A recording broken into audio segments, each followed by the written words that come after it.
karo bumi kelairane, tresna karo bumi wutah gedhe ya kuwi Karang Kadempel. Bapak niku ngimpi metik Sekar Jambu Dipa Nirmala kalih Pelem Pertangga Jiwa. Niku sing abot teng niku. Bapak niku ngasta kondur wujudipun Sekar Jambu Dipa Nirmala kalih Sekar Pelem Pertangga Jiwa. Mongko Jambu Dipa Nirmala Pelem Pertangga Jiwa niku thukule ming neng Kayangan. Lah terus kula cancut, saiki gareng piye sing tuwa? Saged munggah Kayangan ora? Gareng sambat nek awake lara kabeh. Nek kon munggah Kayangan mboten iso mergo Kayangan niku munggah gunung Himawat sing dhuwure ora karo-karuan. Dalane minggak-minggok lan sak piturute. Iya, nggih. Lah terus gandeng gareng ora gelem kula saguh. Ndilalah kok Bagong ya saguh. Ha to, Gong? Heeh. Arep kula karo Bagong walu tekan mriki ora bareng. Kowe metu ngendi to, Gong? Serungga. Oh. Kowe metu parang tritis mesti ngono ta, heeh. Nilai losmen ta kowe ora? Ora ya. Wah, kowe iki napak tilas. Napak tilas dengkulmu melocok lho lah.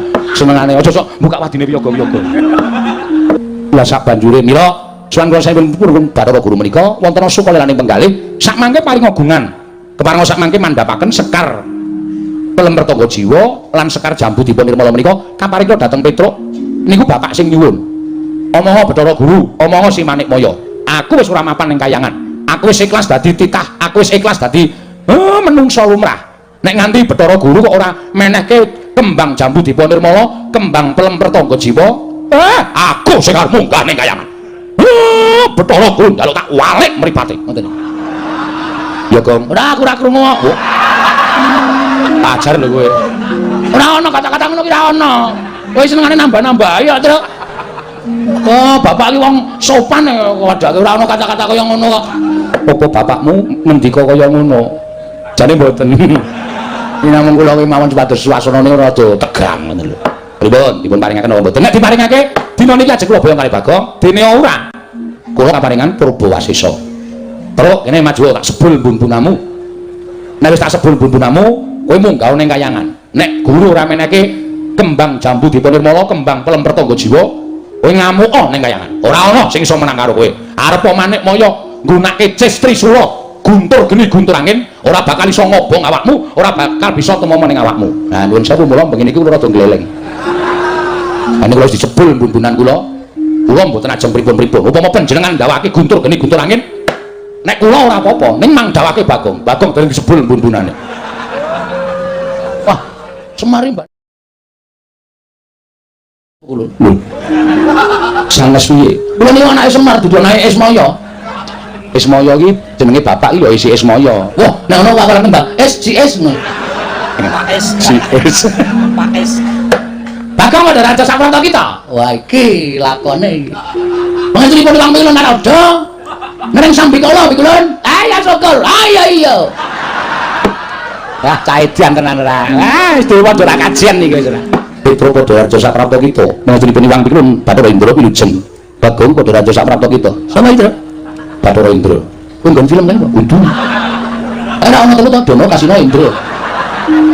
Iki dewa ya. Wah, kok tak tendang modar. Kok tak tendang endi kowe? Ora ngerti kok ditendang ora. Bathara Indra. Oh nggih pukulan Bathara Indra. Bukti kula katur nggih pukulan. Iya iya. Ulun tampa Bagong prayogakna. Nggih, sampun boten kirang prayogi. Petro padha raja saprapamu. Pukulan Yama Dipati wilujeng. Oh iki bahaya lho kok. Hah? Iki bahaya. Iki sing tukang jabut nyawane titah. Iki Pak Muri ya? Heeh. Bagong padha raja saprapamu. Sapa to? Yama Dipati. Wong pikulan Yama Dipati wilujeng. Bukti kula konjuk pukulan. Iya. Ampun dicabut. Ora. Mang mawon ora. Ucul dhewe. Boten sah dicabut. Iya iya. Iya, Bagong iya. Edianan kok kowe, Gong. Aku biasane ngono ya. Tak nengke wae ya biasane. Petro Kangkung bolong padha raja sakrat kamu. Panjenengan pukulun penyarian wilujeng dadi kula kunjuk. Iya ya Petro. Pangestu tampan ngomong. Nggih. Bagong padha raja. Sapa ki, Tru? Penyarian. Oh, Pak Carik, kudu. Pukulun penyarian. Ayo ki nang kelurahan Carik to ora. Penyarian ya pokoke sing nyaketi apa-apa. Sekretaris maksudnya. Heeh. Pukulan penulisan. Ini jeneng bukti kula konjuk pukulan penyarian. Iya ya Bagong prayogakna apa kawan. Ngene nggih. Lho, kok guyu apa? Sampeyan yo mek semek. Berarti aku nang kene iki sing entuk masak. Wah, gayamu lah. Kula menyarikan ketok seneng nek aku ngomong terus iki. Iya ning iki ning kayangan ku ndak nek Iwang Bekul Bathara Guru ngendika Bagong aja sembrono ulun sotke dadi cacing. Iso dadi cacing tenan. Waton ora ketemu wong mancing. Ayo. Nek ketemu wong mancing cilaka aku amun ditemleki nggon pancing cemplungke banyu diserat karo wader. Wader ya. Ora. Petro dalem ana wigati apa kita sowan apa sapa karsanira pribadi apa pancen diutus dening wong atuamu Kakang Ismaya menawi lepat Bagong Pangaksami kepareng kula ngaturaken tebah Siti Sekul binung pelingkron klapa ampun Mbak Beli wonten pakulan nggih kula munjatur sapa paduka wang adi pukulun Petro kaya ora dadi ngopo matur sembah nuwun ndungkap monggo kalih malih-malih menapa pukulun sowan kula wonten ing kayulangan menika saya mboten saking panjenengan kula piyambak namung kula menika dapur dipun utus sapa ingkang utus nggih Bapak Semar inggih Bapak Semar nggih Kyai Nayantaka ya Sang Hyang Ismaya lho sewu malah samangke kula badhe nanjihaken kondange ngake badhe nyebutake nek Sang Hyang Ismaya niku nuwun sewu kadane sepuh Bathara Guru nggih panjenengan niku janjane niku napa ming cerita napa asli iya pancen nyata Kakang Ismaya kuwi kadangku tuwa we bener kok Bapak iki jebul kakangane Bathara Guru ngapa Bapak dadi kere ning jagat iki ngerti dadi dewa malah mulya dhewe ya ora kedungsang-dungsang uripe kakangane Bathara Guru kok ngere ning Karang Kadempel mangan intip kaya banyu dikopiok ning weteng arene ra ya mamane paling ora roti ya ten Bapak kuwi seneng ngono kae kok wah Semar iki pancen aneh nggih nek ngaten kula ngaturaken panuwun lah dene wigatosipun ulun mboten sanes sestunipun Bapak menika bingung perkara apa Bapak niku janjane mung kepengin duwe kajat nggih menika bangun desa. Semar menika pengen bangun desa. Wah, lakone Semar bangun desa iki.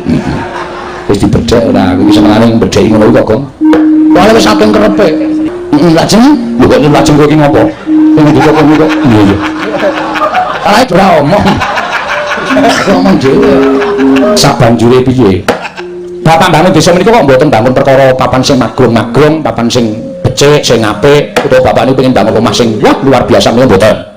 Ning kersanipun Bapak menika bangun lahir lan batin, ya lahir, ya batin. Panggesanipun para kawula, uripe para masyarakat Karang Pradesan menika supaya mudah, ya bab ketukulane, ya bab ayem tentreme, ya bab nggone gotong royong menika supaya sengkut gumregut mula Bapak kepengin bangun desa supados mujudake desa ingkang sae, inggih menika desa Karang Kadempel.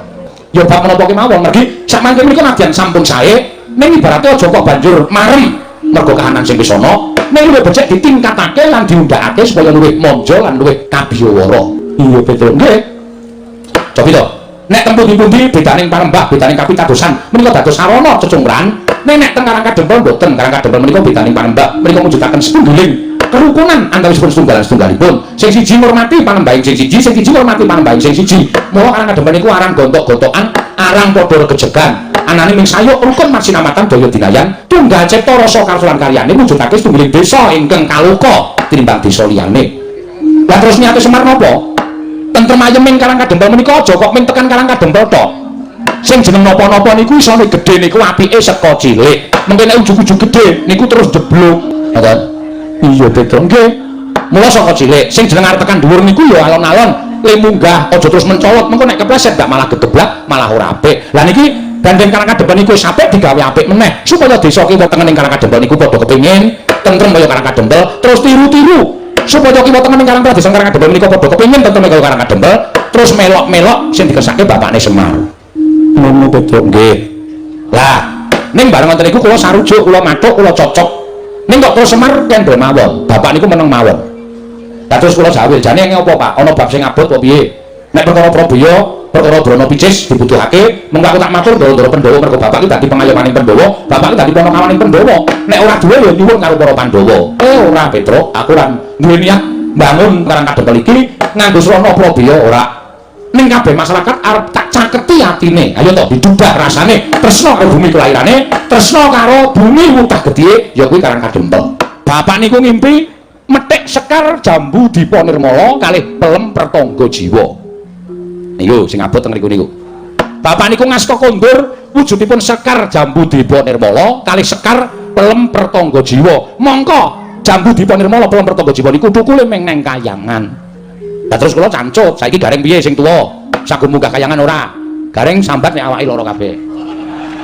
nek kon munggah kayangan mboten iso mergo kayangan iku munggah gunung himawat sing dhuwure ora karo-karuan dalane minggak-minggok lan sak piturute iya nggih lah terus gandeng garing ora gelem kula saguh ndilalah kok Bagong ya saguh ha to Gong heeh arep kula karo Bagong walu tekan iki ora bareng kowe metu ngendi to Gong Serungga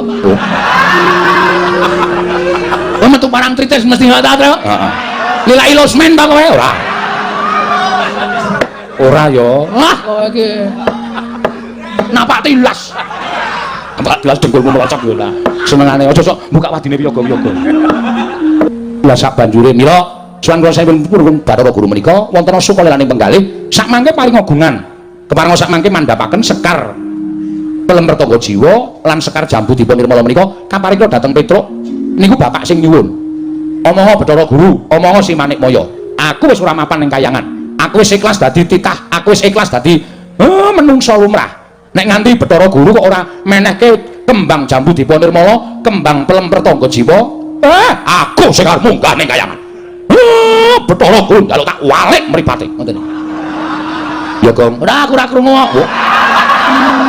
ajar lho kowe ora ana kata-kata ngono ki ora ana kowe senengane nambah-nambah ya Truk bapak iki wong sopan wadake ora ana kata-kata kaya ngono kok apa bapakmu ngendika kaya ngono jane mboten iki namung kula ki mawon supados suasanane rada tegang ngoten lho pripun dipun paringaken apa mboten nek diparingake dina niki ajeng kula boyong kali Bagong dene ora kula kaparingan Purbawasesa terus kene maju tak sebul bumbunamu nek wis tak sebul bumbunamu kowe munggah ning kayangan nek guru ora meneke kembang jambu dipun nirmala kembang pelempertangga jiwa kowe ngamuk ning kayangan ora ana sing iso menang karo kowe arep Manikmaya nggunakake cis trisula guntur geni guntur angin ora bakal iso ngobong awakmu ora bakal bisa temu ning awakmu nah nuwun sewu mula begini iki kula rada gleleng ane kula wis disebul bumbunan kula mboten ajeng pripun-pripun upama panjenengan ndawake guntur geni guntur angin nek kula ora apa-apa ning mang ndawake Bagong dereng disebul bumbunane wah semari banci ladan iki kok sing dadi korban aku ngono wis disangoni daya kawijayan karo bapak aku blas e engko nek ditamani cis trisula sing modar kowe modar ning kene aja kuwatir Bagong wong mati ning kayangan iki jujuk swarga wis Truk kowe bali dhewe aku tak mati nang kene aku ngendikane Bathara Teka iki wis anu Bathara Narada iki nek mati ning kayangan iki bakal munggah swarga wis kowe ning neraka tak idiak sirahmu Ramit ya Truk sing ngomong sapa wong mati ya didelok ala becike nek ala ya nyemplung neraka nek becik ya nyemplung swarga ora ana mati ning kayangan jujuk swarga iku tabusi Bathara Narada wah asem ora tak ngujak lho agenge pancen trembelane kowe iki Bathara Narada iki kami tuane kayangan kok dijak-jak ajak ora ayo ajak ya wis ngono kok geger ora ngono Petruk nggih nyuwun pangapunten namung sedelo kemawon mangke menawi sampun paripurna dipun damel srana syarat iki menika wujudipun pambangunipun Padukuhan Topat Desa Karangkadempel badhe kula konduraken upami dipun paringaken dhateng bapak malah bapak matur nuwun syukur kinarya pusaka wonten ing Karangkadempel pukulun jajan mentap lir kita duka yayasinipe Petra kocak munggarandir itu nyomangolong coko wadanani rombaranang kakang rodo kados pundi kakang landara tasih tadi apa sing ngaturaken sekawit kala wau jebul wonten nyatanipun wong jatuh sapa juga dipari Bathara Guru nek Pandhawa ora duwe niat apa-apa ya kiwa tengening Pandhawa serati ning Pandhawa lah dalah nyata Petra sowan njaluk kembang pelempertangga jiwa kembang jambu dipun nirmala monggo Purbawasesa nasta paduka diprangsi Bathara Guru dipun paringaken menapa mboten nek ora diparingake ya kudu bisa nundung Petra nek diparingaken ya menika langkung sae janyakanipun ngembetaken menika Semar Badranaya Kakang Semar Nayantaka niki kadang paduka sepuh piyambak inggih Kakang nanging menawi kula paringaken sak mangke menawi kawanguran dening para titah sanesipun tan murungoke dinten kula menika dewa ingkang banci banjiladan liripun sampun kathah ingkang badhe nyuwun sekar pelempertangga jiwa milah sekar jambu dipun nirmala mboten kula paringaken nanging sareng kula warga kula piyambak ingkang nyuwun tumunten kula paringaken menika mangke dados aloking para titah mapan wonten ing Janaloka Kakang wis monggo ning kudu ngati-ati lho Di ngati-ati lek atur wangsul lan Petruk Kantong Bolong nek nganti panjenengan sisip gone paring pangandikan Petruk Kantong Bolong arep apa-apa bocah iki bocah lantik batur niki batur sing pinter mengko ndak kriwikan dadi grejekan geguyon dadi tangisan ndak kayangan digejak-jakan dening para Panakawan Petruk dalem ulun bakal maringake ya kuwi wujuding sekar pelempertangga jiwa lan sekar jambu dipun nirmala Estu Kulun. Iya Petro. Nanging kowe becik gandeng Sekar mau kudu dipethik sarana ulun pribadi ingkang medhik. Mula kula ngenten ana ing repat kepanasan. Oh nggih. Sawise kita mapan ing repat kepanasan, mengko ulun mrepeki lawan jeneng kita. Kita bakal ulun paringi wujuding Sekar Pelem Pertangga Jiwan Sekar Jambudipun Nirmala. Oh nggih, siap. Pancen kaya ngoten kula mboten badhe andhuwa kepareng Paduka Wang Guru, Bathara Guru mboten. Nek dipun dawuh nggih wonten ing repat kepanasan sendika kula tak mundur saking Batulaya utawi Balimarti Kuntumane. Ngentosi sak bibaring peping pepanggihanipun para Jawata, kula ngentosi rawuhipun Iwang Pikirun Bathara Guru. Iya, Panakawan Petro. Kula nyuwun pamit ngentosi wonten ing repat kepanasan. Iya, iya, Panakawan sing ati-ati aja kaya bocah cilik, Panakawan Petro.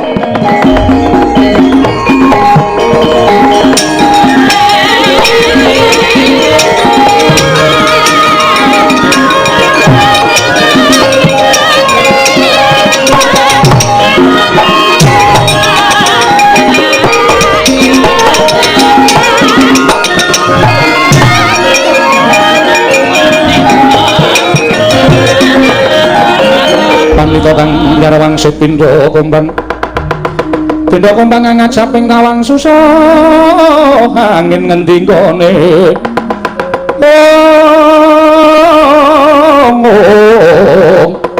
susah angin ngendi gone Kakang Rodo prawi Petruk sampun kersa mundur lah menika kok kadangipun Petruk Bagong tasih mogok-mogok wonten ing mriki. Kowe lha dalah iki bocah iki arep ngapa ya? Bagong kita iki Petruk iki wis metu nang tempat kemanasan kok kowe kita durung metu ki piye? Metu kok dipaksa. Lire piye kita ora gelem metu? Ra ati kula kok ora kepenak ya? Ora kepenak perkara apa Bagong? Nek Petruk mboten patosa nggadaken pengendikanipun Iwang Pikirun Rada, ning nek kula kok setiap omongane piyai niku tak petong tak glejak.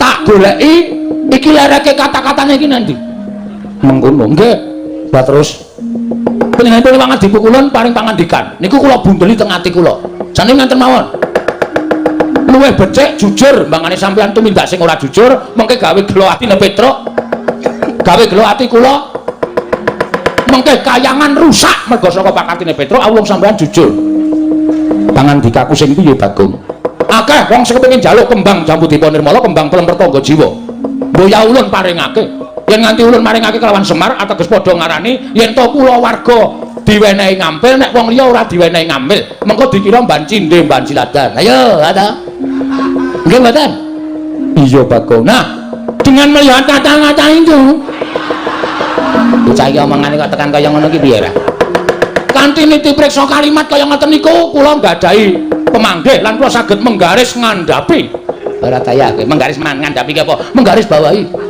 kalimat panjenengan ateges panjenengan boten ajeng maringake wujuding kembang Pelem Pertangga Jiwa kalian kembang Jambudipun Nirmala nggih napa mboten Kakang Rodo kados pundi alah dalah konangan karo genjik siji iki wah dalah Petro ora iso gagapi mung jare adi guru lah kok malah Bagong sing iso nyurasa mung jare adi Manikmaya dheweke ora trima lan ora gelem metu nang repat kepanasan kados pundi Dik nggih kula piyambak bingung pun sami ngaten mawon kalah cacak menang cacak dipun blakaken kalian Bagong ngoten Kakang nggih monggo kula aturi bloko kita kenapa ya jenenge ulun kula aturi bloko kalian kita tetep kuwalik panjenenganipun pukulan kula aturi kita aduh kula aturi bloko kalian ulun sakarepmu Bagongan bloko suto blak kotang terus terang waduh kata-katanya kok kaya ngono to kata-katanya piye aku mau bloko suto blak kotang terus terang katene genteong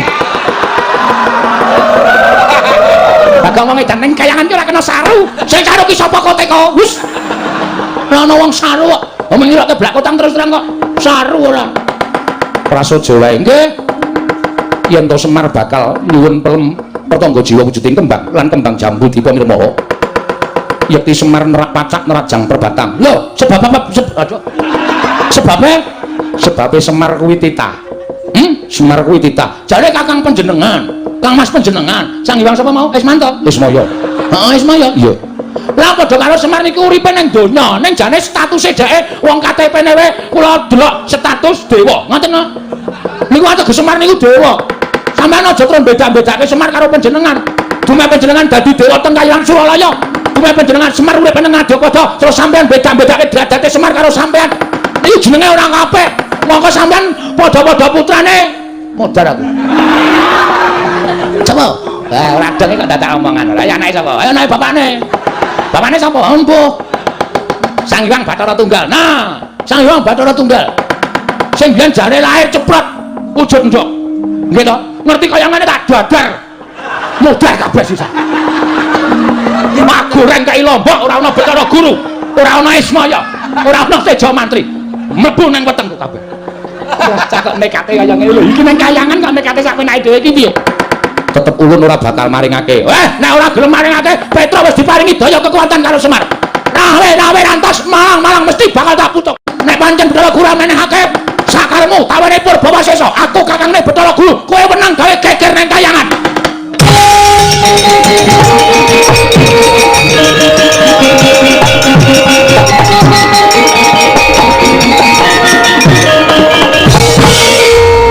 Mas tu nomo sidam sekaring bawur langgeng ngilang ngawi gena mas tu nomo sidam mas tu ilang jagat karo mas sinam tondo kawisane gena panjang tu sing tak sira-sira jeneng nang ngene dari ku ditengke iki malah janturan iki ngapa saiki wah wong ilahe iki sebutane para dewa aku ya iso nang wong ilahe sekaring bawana langgeng sekarang mayang wah isi kelingan lagune Gomblo kowe lah pukulan tepang kali Gomblo ayo sembuh ora caturan ora aku ngerti lagune lah iki sapa iki Bathara Indra ngati-ati ya nggih ngati-ati nek musuh liyane kita kenal sembrono ning bocah iki ndunggal kewarisan ngerti ta kowe kedadiane Bagong iki saka sapa mula Bagong kuwi ndunggal kewarisan ora luput senjata tawa ora tau kena walat ora tau kena apa-apa mergo Bagong iki dumadi saka ayang-ayangane Semar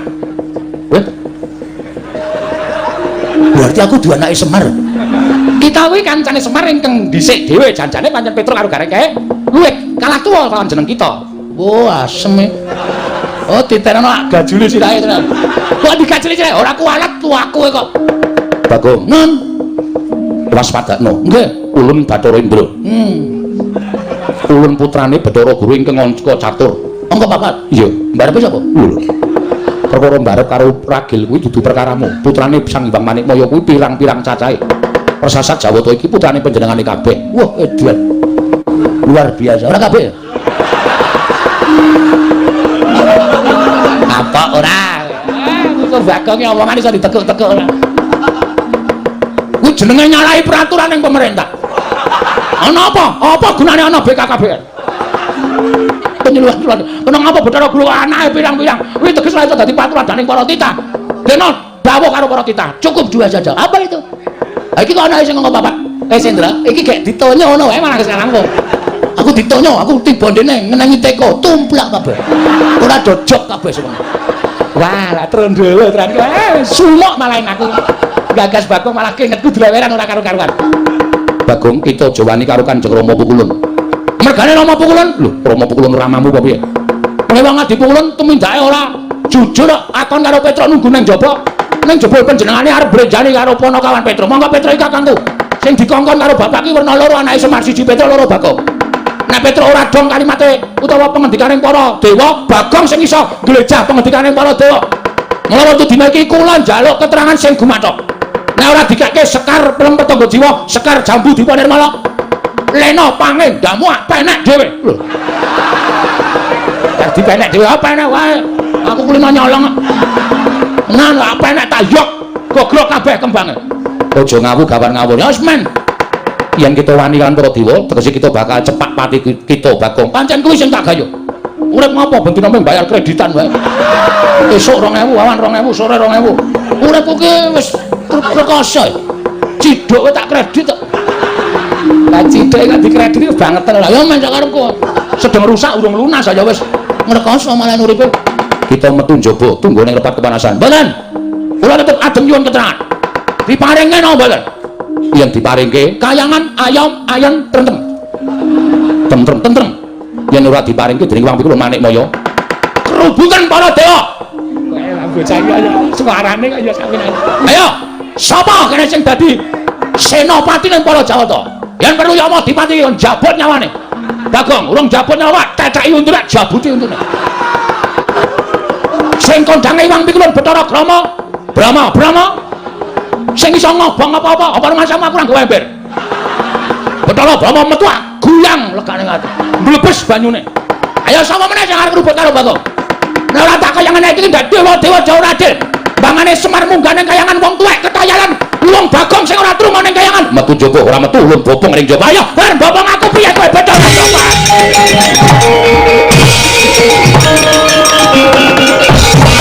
Wedan iki bali menake piye Endra iki gak melucat ki piye ngapamu kapan kowe ayo lendange tak ketrok aku brojol dhewe ayo Bagong sepeleke cah dedaya nek men digendhange aku digendhange sok tak tibake dhewe saking kesele kono rono kono pegel aku anu weh ya mati wae Bagong gendong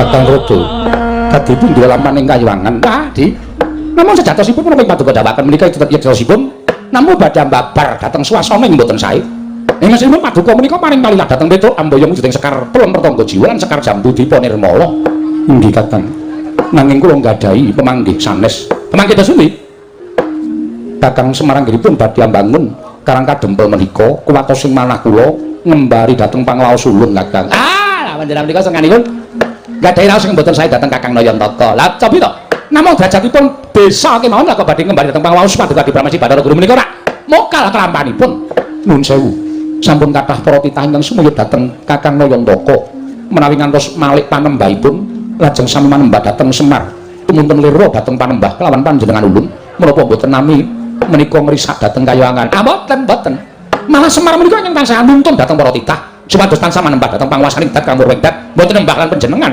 nanging manembah dhateng murbaning Hyang Mahanasa inggih Sang Hyang Dat Kang Murwengdat tegesipun Gusti ing karya loka mekaten Kakang nggih nanging tetep kula mboten mathuk niwah kula mboten rujuk menawi paduka kula mboten mathuk kula mboten rujuk menawi badhe kelas menawi kaya menika mangke badhe ngrusak dening Ponokawan kula ingkang badhe manggi dhateng Petruk kalawan Bagong namung saderengipun Kakang Narada latri ndhawuhi dhateng para Jawata nggih supados mungguraken Petruk lan Bagong syukur bagi menawi Petruk lan Bagong kasoran mengsah para Jawata kula mboten badhe ketayalan manggi Petruk lawan Bagong nanging menawi para Jawata mboten kewagang nandingi Ponokawan kula aturi matur dhateng ingkang rayipun Jatimurti kula ingkang badhe paring wangsulan dhateng Ponokawan kekalih menika Kakang nggih monggo lajeng sasampun menika kula ingkang badhe mandhap wonten ing Janaloka kersanipun niti priksa dhateng kawontenanipun Kakang Nayantaka menawi saged badhe kula imutaken sampun ngantos ngembari dhateng Pangwaos Ulun nanging menawi boten saged kula nuwun sewu paripaksa kula mentawa dhateng Kakang Ismaya dalah panjenengan menika senengane ngurupake geni memungsuhan dhateng Kyai Semar Badranaya ayo monggo ning nuwun sewu lho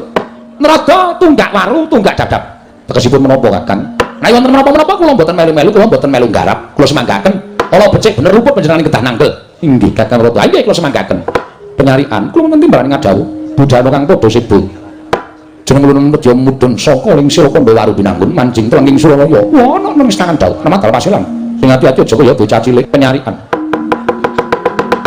tan kausa manjing gupit sangga sarup kena gandeng sampai mapan repat kepanasan iki ora petok kantong bolos mawono kula Bagong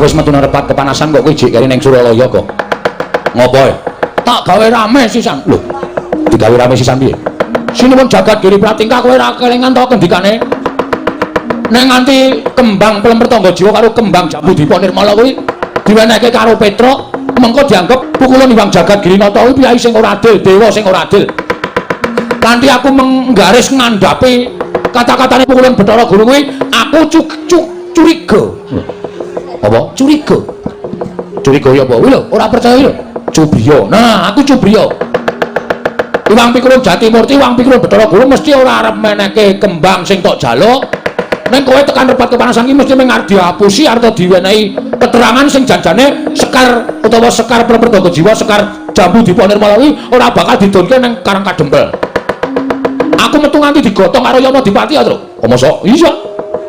Lah, mergo ketoke do wedi kabeh aku ngamuk nang kayangan. Bathara Guru tak unek-unekke. Lho, kowe ora disotke. Wes ora mandi. Aku kok disotke. Sing jeneng go nangker tak uyuhe demite mlayu kok. Pemene ame disotke dewa. Lah terus iki titenono mesti dewa-dewa do tekan kene. Nek dewa tekan kene kowe ngati-ati lho, Tru. Nek kowe kon bali aja gelem, bali kena ning bareng karo Sekar Pertanggajiwa, Sekar Dipa Nirmala. Ya, manut karo kowe le. Ha.